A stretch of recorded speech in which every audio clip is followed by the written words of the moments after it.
So that's the main thing I want understood, which is all of these debacles are based on the idea that we have to run everyone else's business. We have to determine who's in power. We can even change their borders if we want.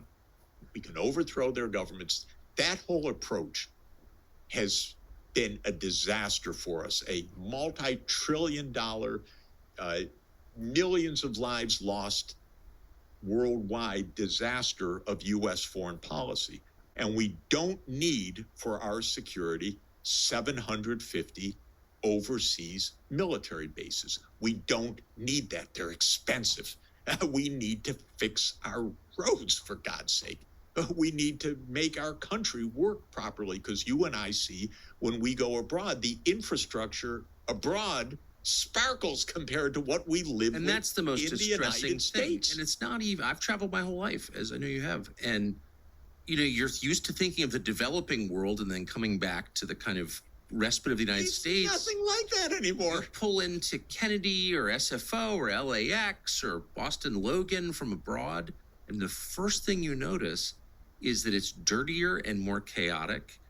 It's less attentive to the individual. It's harsher than the developing country you're flying in from. And it's so heartbreaking. You can't believe, if people traveled more, we'd have a revolution in this country. If they saw that Turkey is nicer than the United States, what? I had a wonderful... Did you feel that? I had a wonderful conversation with an Italian political leader who... I was in northern Italy in Bolzano, beautiful city in the Alps. Yes. And I was saying how sparkling all the infrastructure is. And he kind of sighed and said, yes, it's very nice, but it isn't Oslo and Copenhagen. There, it's even more. But then he said, and I was really surprised, but Oslo and Copenhagen, if you go to China right now, they're leaving those places behind. And that's what we see, which is absolutely true. Well, it's just so depressing. It's just so awful. And what's awful about it is that most people don't understand it. They don't know how thoroughly they've been betrayed by their leaders and by the advisors to their leaders, you know, the Bill Kristols of the world, who really just don't care at all about the United States at all. It's not even an afterthought to them. It's all about something very different. And they've been screwed. Like, all the money went overseas. Yeah. All the energy is focused abroad. Maybe in their little communities, wherever they live, things are nice enough. But for the rest of America, what are we doing?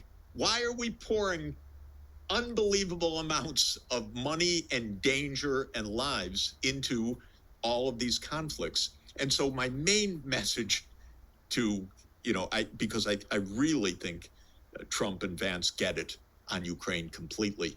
But what I don't want is, and you hear it in Washington, is the idea, well, we have to stop that so we can take on our real foe, which is China. Or Iran. Or Iran. They're not our real foe in any way, shape, or form. We have issues with them. We have competition in the markets and technology, as I said, and in many things, but they're not an enemy. And there's no reason for them to be an enemy. And so it's exactly the same logic. Except